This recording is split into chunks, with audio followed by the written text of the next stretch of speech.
하나님의 말씀 같이 보도록 하겠습니다. 오늘 말씀은 마태복음 4장 19절의 말씀입니다. 오늘 말씀의 제목은 나를 따라 오너라입니다. 같이 한번 읽어볼까요? 시작. 말씀하시되 나를 따라 오너라. 내가 너희로 사람을 낚는 어부가 되게 하리라 하시니. 아멘. 같이 한번 따라할까요? 나를 따라 오너라. 나를 따라 오너라.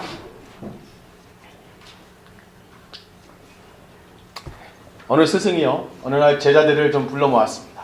불러 모아서 제자들에게 좀 물었습니다. 첫 번째 제자에게 물었습니다. 스승이 얘야 무슨 냄새가 나느냐 물었습니다.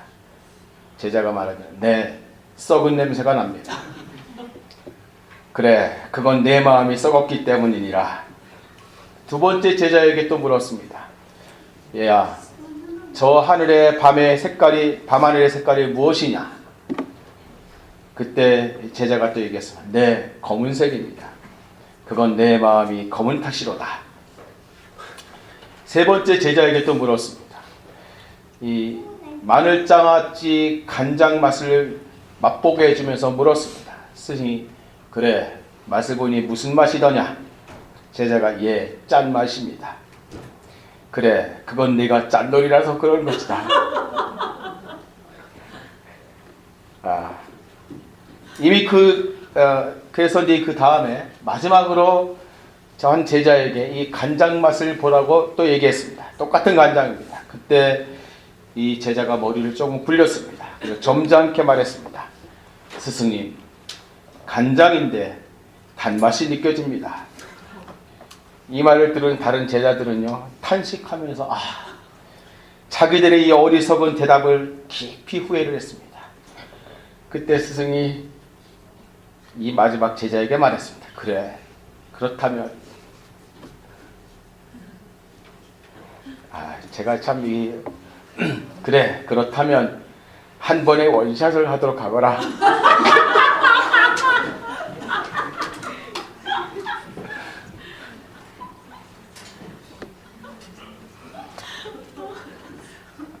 참 별난 스승과 제자입니다. 오늘 본문에서 예수님께서는 제자들을 부르실 때 두 가지를 말씀하셨습니다. 첫 번째는요, 나를 따라오너라 라고 말씀하셨습니다. 이 말씀은 무엇을 뜻하는 말씀입니까? 예수님 뒤를 그냥 졸졸 따라다니면 된다는 말씀이겠습니까? 도대체 예수님을 따라가면 무슨 일이 일어나는 것입니까? 그래서 우리는 예수님을 따라가는 것이 무엇을 말하는지 좀 잘 알 필요가 있습니다. 예수님을 따라간다는 것이 무슨 뜻입니까? 물론 말 그대로 해석한다면 예수님의 발자취를 따라가는 것입니다. 예수님께서 걸어가신 그 길을 같이 가는 것이라고 말할 수 있습니다.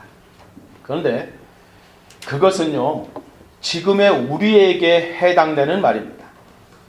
우리는 2000년 전에 예수님께서 걸어가신 그 길, 십자가를 향해서 나아가셨던 그 길을 동일하게 걸어가는 것이라고 쉽게 이해할 수 있습니다.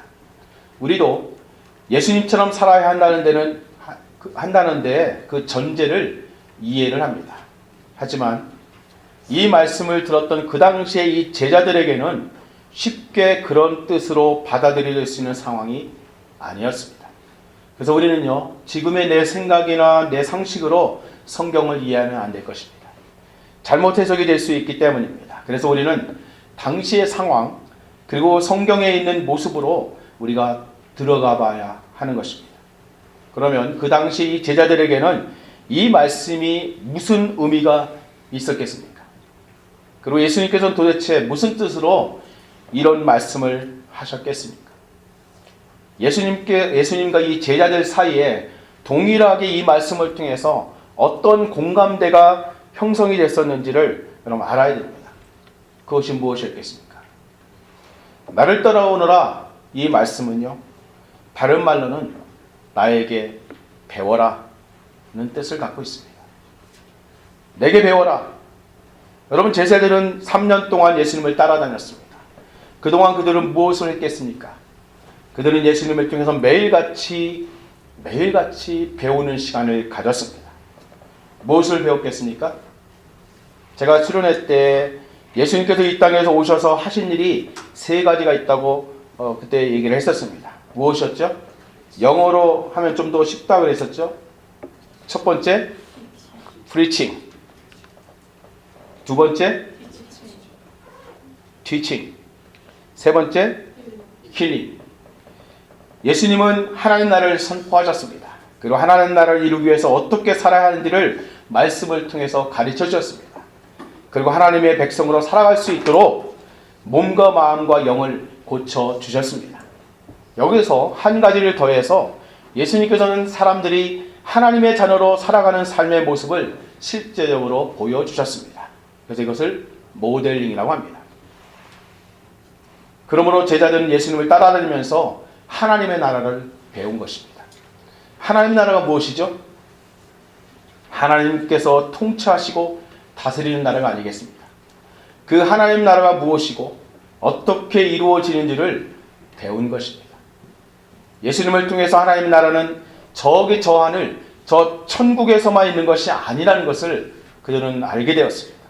바로 이 땅에서도 하나님의 나라를 이루고 회복하기 위해서 예수님이 오신 것을 그들은 배운 것입니다. 예수님의 입에서 나오는 말씀과 그분의 삶을 통해서 그들의 눈이 열리게 되었기 때문입니다. 예수님을 따르기로 결심하는 것은요, 그래서 예수님을 통해서 배우겠다는 의지를 갖는 것입니다.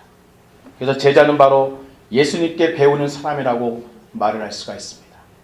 예수님께 배워야 예수님의 제자가 됩니다. 그렇다면 현대를 살아가는 우리는 어떻게 예수님께 배울 수 있겠습니까? 어떻게 배울 수 있죠? 그렇죠. 예수님의 말씀, 기록된 하나님의 말씀을 통해서 배울 수 있습니다. 그래서 예수님께서는 이렇게 말씀하셨습니다. 같이 한번 읽어볼까요? 시작. 그러므로 예수께서 자기를 유대인에게 이르시되 너희가 내 말에 거하면 참 내 제자가 된다고 말씀하십니다. 아멘. 주님의 말씀에 거할 때 진정한 제자가 되는 것입니다. 이 말을 영어로 볼 때 더 정확히 뜻이 드러납니다. 영어로 뭐라고 그랬죠? 우리 재용이 한번 읽어볼까? 영어로. To the Jews that had believed him, Jesus said, "If you hold to my teaching, you are really my disciples." 아멘. If you keep obeying my teaching이라고 말씀하시는 것입니다. 예수님께서 가르쳐주신 말씀을 지켜 순종할 때 진정한 제자가 된다고 말씀하신 것입니다. 여기에는 두 가지가 나타납니다. 첫 번째가 바로 예수님께서 가르쳐주신 말씀을 잘 배우는 것입니다. 둘째는 그 말씀을 지켜 행하는 것입니다. 그러므로 제자가 되는 첫 걸음은요, 주님의 말씀을 배워야 합니다. 어느 젊은 집사 부부가 부부싸움을 했습니다. 저녁 먹을 시간인데 이 부인이 너무 화가 나가지고 밥도 안 짓고 건너방으로 들어가서 문을 닫고 잠가버렸습니다. 어디서 많이 보던 풍경 같지 않아요? 예. 저녁도 못 얻어 먹어서 배가 고팠던 이 남편과 아이들이 문 앞에 가서 좀 착 두드리면서 문을 좀 열어달라고 했지만 아무런 반응이 없었습니다. 이때 남편은 문득 자기 아내가 교회 가서 제자 훈련을 받으면서 성경을 암송하던 것이 생각이 났습니다. 그래서 문 앞에 대고서 다음과 같은 성경 구절을 낭독했습니다. 누구든지 내 음성을 듣고 그 문을 열면 내가 그에게로 들어가 그와 더불어 먹고 그는 나로 더불어 먹으리라. 아멘. 요한계시록 말씀이죠. 그랬더니 잠시 그 성경 말씀에 대한 답신이 동일한 성경 말씀을 통해서 방 안에서 흘러나왔습니다. 너희가 내 안에 거하고 내 말이 너희 안에 거하면 무엇인지 원하는 대로 구하라. 그리하면 이루리라. 너희가 나를 떠나서는 아무것도 할 수 없느니라. 요한복음 15장에 있는 말씀입니다. 결국 이 부부는 동시에 이 말을 듣고 서로 웃음을 터뜨렸고 결국은 아내가 나와서 밥을 짓고 저녁을 먹으면서 화해를 하게 되었습니다. 여러분, 부부싸움을 해도 말씀이 임하면 싸움이 종식되고 주님의 평화가 나타나게 되는 것입니다. 근데 여러분, 안타깝게도 사람들이요 말씀을 잘 배우지를 않습니다. 아니, 배우려고 하는 그런 겸손함이 없습니다. 말씀에 대해서 무지하면서도 여러분 부끄러워하지를 않는 것입니다. 그러면서도 믿음이 좋으냐, 자기가 얼마나 기도를 많이 하고 얼마나 봉사를 많이 하는지를 내세웁니다. 다 자기가 왕이고 자기가 다 알고 있고 자기가 가르쳐야 한다고 생각합니다. 그래서 말이 많습니다. 심지어는요, 하나님께도 가르치려고 듭니다. 하나님, 이렇게 하셔야 됩니다. 아, 그래야 하나님이라고 말할 수 있지 않겠습니까? 이렇게 하는 것이 하나님의 뜻이 아니겠습니까? 하나님 어떻게 그러실 수 있습니까? 그렇게 하는 것은 하나님이 아니십니다. 라고 말합니다. 그러나 배우는 사람은요, 말이 적습니다.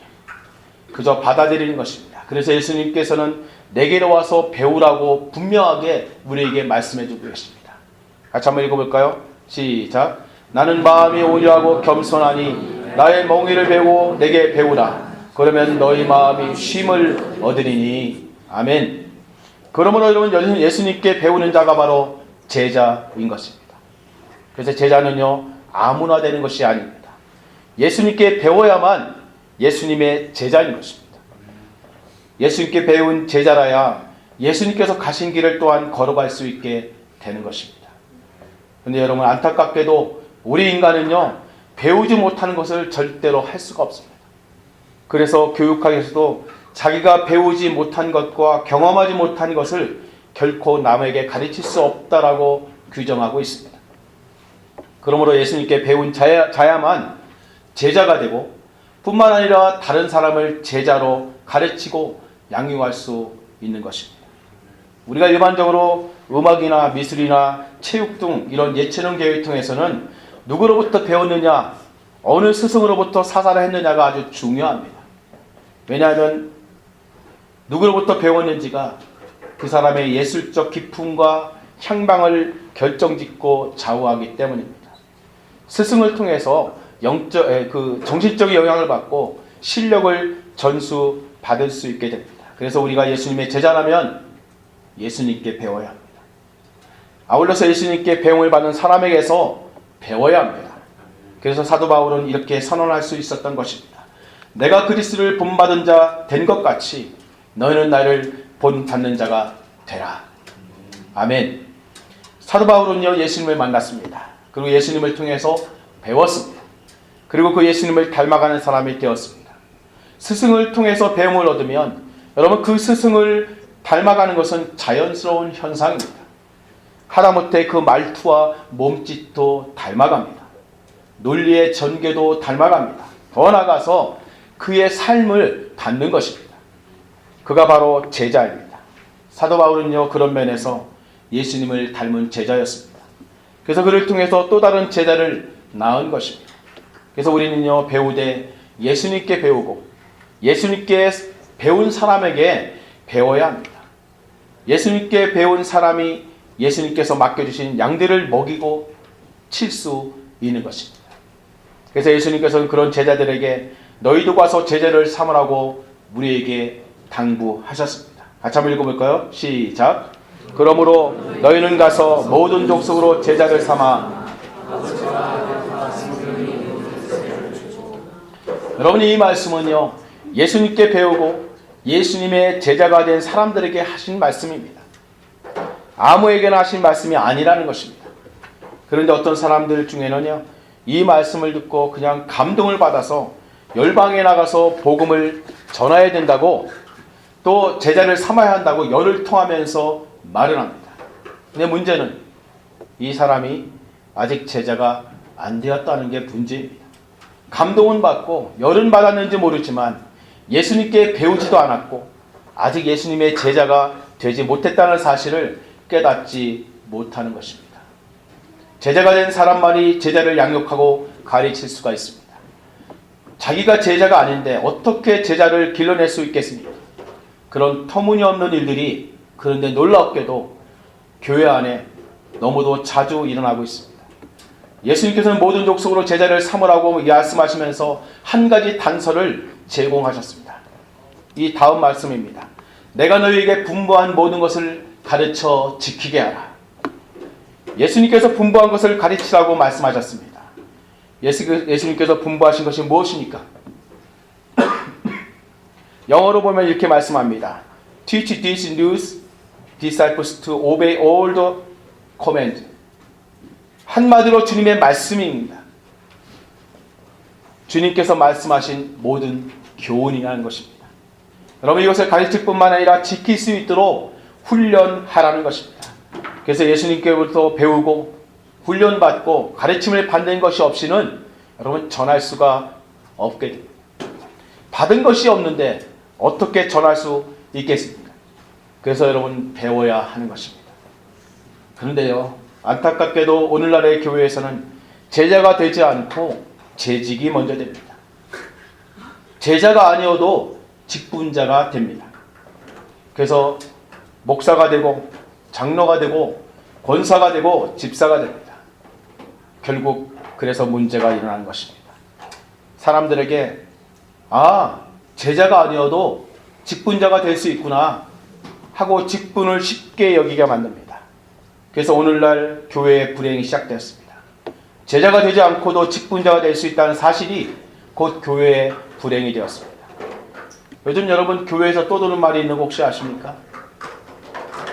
요즘 교회에서 떠드는 말 중에 장로 귀신이 있다는 것입니다. 교회 생활을 하면서 신앙생활하는 목적이 장로가 되는 것에 있기 때문에 생긴 말이라고 합니다. 얼마나 장로가 되고 싶으면 죽으면서까지도 장로가 되고 싶다고 합니다. 그러니 장로 귀신이 붙었다고 말하는 것입니다. 오죽하면요, 장로 교회가 아닌, 장로가 없는, 원래 장로가 없는 침례교회에서도 장로 제도를 만들려고 하겠습니까? 전통과 신앙의 신조를 바꿔서라도 장로가 되고 싶은 것입니다. 왜 하필이면 장로입니까? 목사가 아닌 다음엔 장로가 가장 높은 직분이고 가장 품위 있는 직분이고 가장 권한을 많이 행사할 수 있는 직분이라고 생각하기 때문입니다. 장로가 되면 신앙에 좋은 사람이라는 기본적인 인식이 있기 때문입니다. 여러분 정말 그렇습니까? 장로가 되면 믿음이 좋은 사람이 됩니까? 아니면 믿음이 좋은 사람이 장로가 됩니까? 미안하지만 둘 다 아닙니다. 물론 장로님 중에서도 정말 신실하게 주님을 섬기고 교회를 섬기며 제자로서의 역할을 잘 감당하는 분들도 참 많이 있습니다. 그러나 여러분, 제자가 되지 않고서는 결코 하나님의 뜻을 행하는 사람이 될 수가 없는 것입니다. 제자가 되지 않고 장로가 되고 제자가 되지 않고 목사가 되기 때문에 교회의 문제거리가 되고 교회가 어려워지는 것입니다. 그러니 미성숙한 모습으로 제자로 성장해서 교회의 직분을 맡고 섬겨야 되는데 그게 아니라 교회 생활에 익숙해져서 직분을 맡게 됩니다. 그러니까 미성숙한 모습으로 교회를 어렵게 하는 것입니다. 그래서 여러분, 저와 여러분은 물어야 됩니다. 내가 목사인가? 아니면 제자인가? 내가 장로인가? 아니면 제자인가? 내가 직분자인가? 아니면 제자인가 말입니다. 여러분, 제자가 되지 않고 직분을 맡는 것은 재앙입니다. 자기 스스로도 재앙이지만 교회적으로도 재앙입니다. 그런 사람들 때문에 교회가 바로 세워지지 못하고 세상의 가치관으로 교회를 물들여져서 세상으로부터도 오히려 조롱을 받게 되는 것입니다. 철저한 제자로서의 삶은 없어지고 직분이라는 타이틀을 통해서 제자가 된 것처럼 포장을 하기 때문입니다. 그래서 교회의 힘이 약화되었습니다. 영적인 능력이 없는 것입니다. 그래서 하나님의 나라가 임하지 않는 것입니다. 여러분, 하나님의 나라는 능력으로 살아있는 것이기 때문입니다. 그래서 이렇게 말씀합니다. 같이 한번 읽어보겠습니다. 시작. 하나님의 나라는 말에 있지 아니하고 오직 능력에 있습니다. 아멘. 여러분, 이 능력은 무슨 능력입니까? 복음의 능력입니다. 하나님의 뜻을 이루는 능력이기도 하는 것입니다. 그런데 이 능력이 약화된 이유가 무엇입니까? 제자로서의 치열한 삶이 사라졌기 때문입니다. 그렇게 안 해도, 제자가 아니어도, 참 그리스도인이 아니어도 교회 생활하는데 아무 지장이 없습니다. 예전 같으면요, 내가 믿는 자로서 정말 이러면 안 되는데, 내가 주님을 따르는 제자로서 이렇게 살면 정말 안 되는데 하는 마음의 갈등도 있고 고민도 있고 부끄러움도 있었지만, 요즘은 그런 고민과 갈등 자체가 사치로 여겨집니다. 부끄러움을 모르는 교인과 목회자가 되어버렸습니다. 왜 그렇습니까? 앞을 보나 내 뒤를 보나 내 좌우에 옆에 사람을 다 보나 그렇게 사는 사람이 없기 때문입니다. 참 제자가 없기 때문입니다. 다 그저 그런 사람들, 나와 별반 다르지 않는 사람들이 태반이기 때문입니다. 이렇게 살아도 적당히 교회 생활하고 신앙생활해도 누구 하나 남으라는 사람이 없기 때문입니다. 그러면 안 된다고, 정말 믿음으로 살아야 한다고 훈계하고 야단치고 타이르는 사람이 없기 때문입니다. 왜요? 왜 그렇습니까? 다 그렇기 때문입니다. 목회자도 그렇습니다. 야단을 칠 자신이 없습니다. 자기도 그렇기 때문입니다. 교회 어른도 그렇습니다. 내 삶이 제자로서의 삶을 따르지 못하기 때문인 것입니다. 그래서 다들 약화가 되었습니다. 영적인 능력을 상실해 버린 것입니다. 그래서 그저 모른 채 합니다. 슬쩍 피해갑니다. 괜히 그런 것을 언급을 하면 나도 불편하고 다른 사람들도 불편하기 때문에 영적인 대화나 믿음의 교제를 회피합니다. 누군가 자꾸 그런 언급을 하면 슬그머니 그 자리를 떠납니다. 그런 사람 곁에는 가능하면 안 가려고 합니다. 왜요? 왜 그렇습니까? 마음이 불편하기 때문입니다. 그래서 모이면 그저 편한 얘기, 이제 사는 얘기, 비즈니스 얘기, 집값과 땅값과 취미와 등산 얘기로 시간을 때웁니다. 그러면서 세속의 때를 교회에 같이 묻힙니다. 도대체 믿는 사람들의 대화와 교제라고 하기에는 믿을 수 없는 그런 얘기들이 오고 갑니다. 그러고도 별로 마음에 부끄러움이 없습니다. 하지만 우리의 영은 압니다.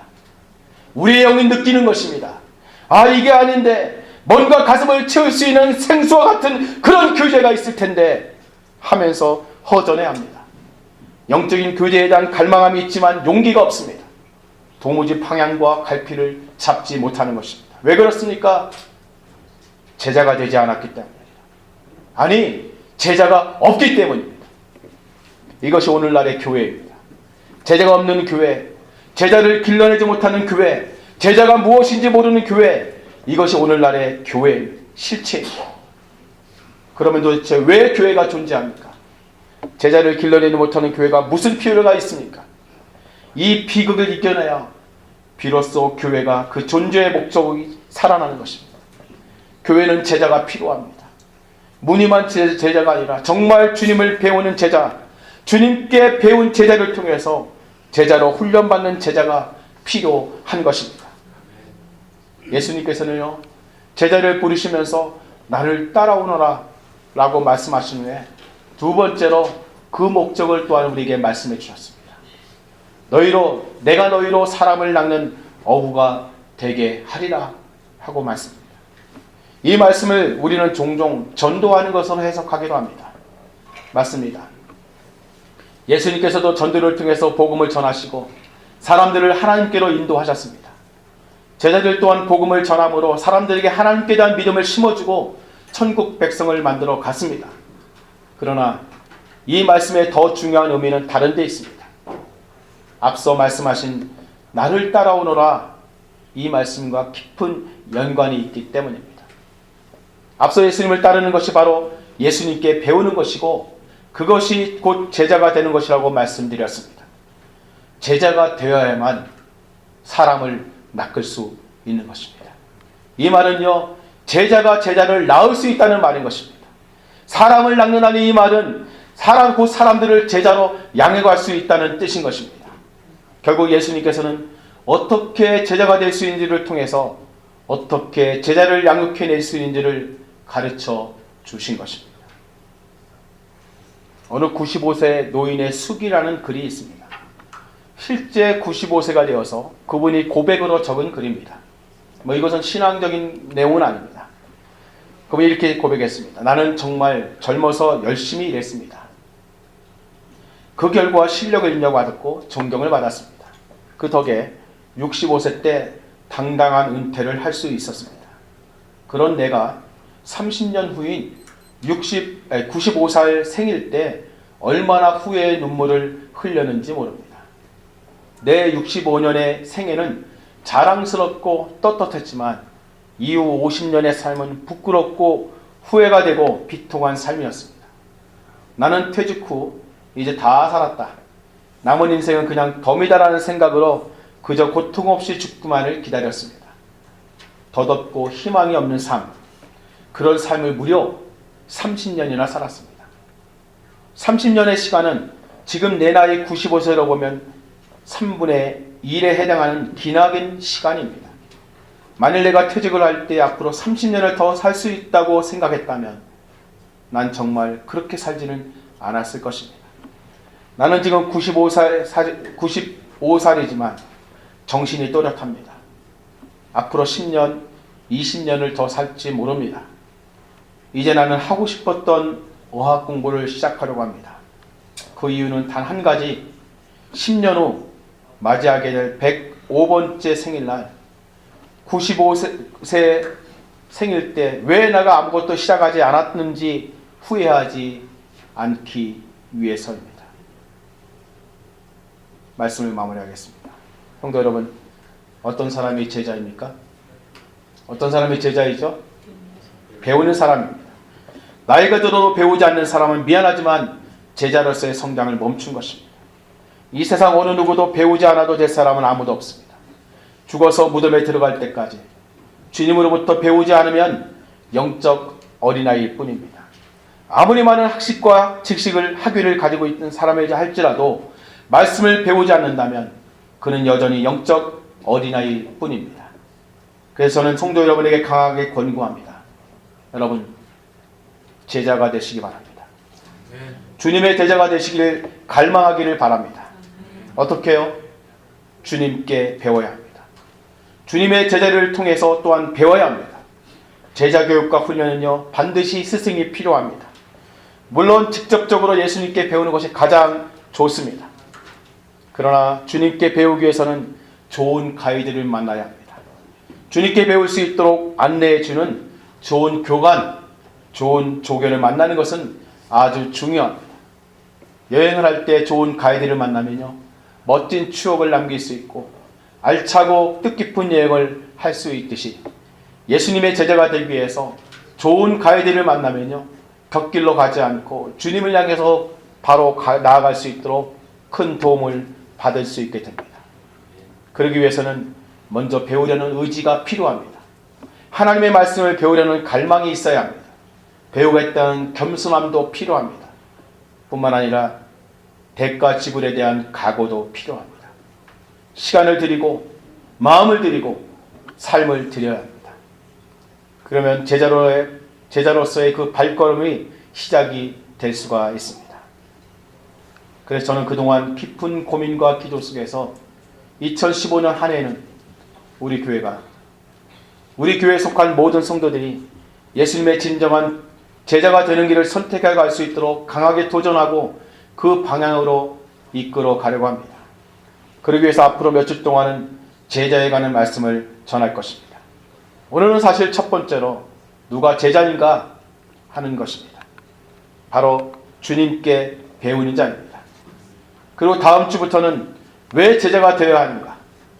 어떻게 제자가 될 수 있는가? 제자가 되면 어떤 일이 일어나는가 하는 것을 전할 것입니다. 지난주의 말씀으로 선포한 2015년의 교회 표현은 그냥 나온 것이 아닙니다. 자기를 부인하고 자기 십자가를 지고 나를 따르라, 이 말씀은 제자들에게 하신 말씀입니다. 예수님의 제자가 되지 않으면 이 말씀은 그냥 허공에 떠도는 말이 될 뿐입니다. 그래서 우리는 여러분 선택해야 합니다. 제자이거나 교인이거나 둘 중에 하나입니다.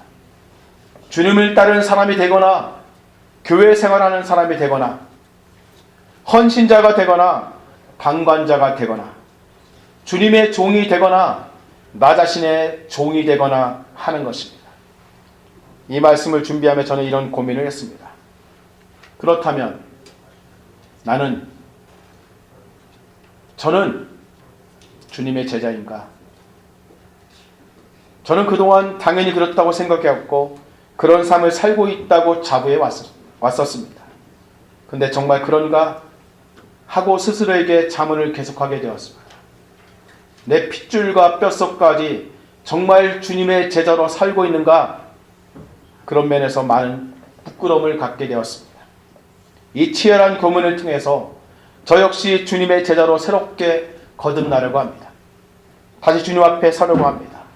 다시 주님의 말씀 앞에 내 모든 허물을 다 벗고 정직하게 말씀에 자신을 비추면서 새롭게 주님께 배우려고 합니다. 그래서 주님의 제자로, 주님의 길을 걸어 따라가는 자로, 나의 십자가를 지고 가는 자로, 주님의 제자를 만들고 양육하고 세워가는 자로 다시 한번 빚어지려고 합니다. 이와 같은 길에 여러분을 초청하고 싶습니다.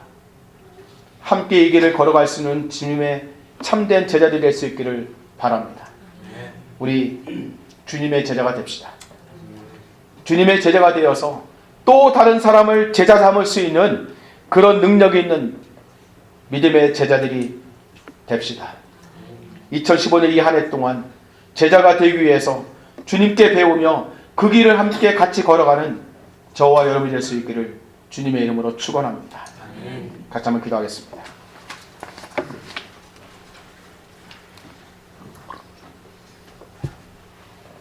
주님 우리에게 말씀하십니다. 나를 따라오너라. 내가 너희로 사람을 낚는 어부가 되게 하리라. 나를 따라오라. 이 말씀은 내게로 와서 배우라고 말씀하시는 것입니다. 하나님, 내가 그동안 배우는 자가 되지 못했었습니다. 배우다가 말다가 내 마음대로, 내 감정대로 주님의 제자가 아니지만 주님의 제자인 것처럼 무늬만 제자로 살아왔던 것도 고백합니다. 하나님, 이제 내가 정말 주님의 제자가 되고 싶습니다. 주님을 따라가는 자 되기 원합니다. 주님께 배우는 자 되기 원합니다. 하나님, 나를 가르쳐 주옵소서. 나로 주님의 제자가 되어 사람을 낚는 어부가 될 수 있도록 도와달라고 이 시간 같이 한번 2015년 한 해 동안에 그렇게 주님 제자로 빚어지는 한 해가 되도록 도우시길 위해서 같이 한번 기도하기 원합니다. 기도하겠습니다. 하나님 아버지 고맙습니다.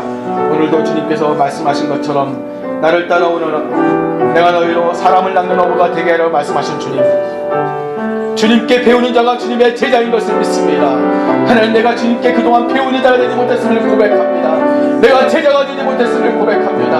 하나님 아버지, 내가 그저 교인으로, 하나님 아버지 교인을 다니는 자로, 주님과는 상관이 없는 자로 살아왔던 어리석은 자였음을 고백합니다. 하나님 아버지, 내가 무늬만 그렇게 제자인 것처럼 하나님 아버지 나 자신을 속이고 사람을 속이고 주님을 속였던 어리석은 자였음을 고백합니다. 그러나 이 시간에 내가 주님 앞에 다시 한번 간구하는 것은 내가 주님의 제자인 삶을 살고 싶습니다. 주여 나를 가르쳐 주시옵소서. 주여 내가 주님 내 마음을 모든 마음을 활짝 열고 주님께 배우기를 소원합니다. 나를 가르쳐 주시옵소서. 내게 말씀을 먹여주시옵소서. 하나님 아버지, 내가 주님의 길을 따라가는 사람으로 살 수 있도록 다시 한번 아버지는 믿음의 결정을 가지고 주님에 나아가오니 나를 불쌍하게 해주시고, 하나님 나로 하여금 주님께 받은 바 이 주님이 내게 분부한 것을 내가 배우고 제자가 되어서 하나님 이것을 전하며 가르치며 제자 삶을 살아갈 수 있도록 성령님 도와주시옵소서. 2015년 한 해 동안 우리 교회에 속한 초대교회 모든 주의 백성들을 하나님 주님의 제자가 되어서 주여 주님의 길을 함께 따라가며 평생도록 하나님께 쓰임받은 믿음의 사람을 함께 세워나갈 수 있도록 은총을 베풀어 주시옵소서. 아멘. 사랑하는 아버지 주님 감사합니다. 오늘 우리에게 주님 나를 따라오너라. 내가 너희로 사람을 낚는 어부가 되리라고 말씀하신 주님, 내게 와서 배우라고 말씀하신 주님의 음성을 듣습니다. 주님, 저희가 주님께 배우기를 소원합니다.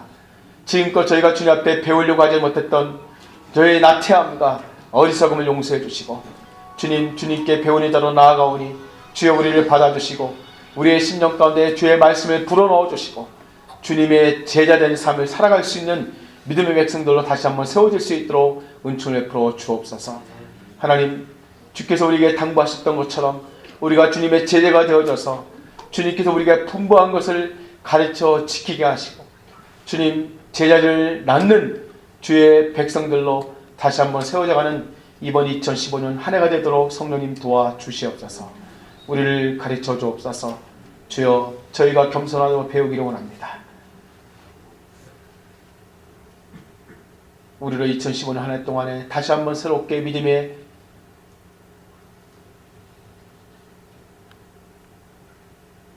변화가 일어날 수 있도록 우리의 삶을 다루시고 빚으시고 함께 하실 것을 믿고 걸어가신 예수님의 이름으로 기도합니다.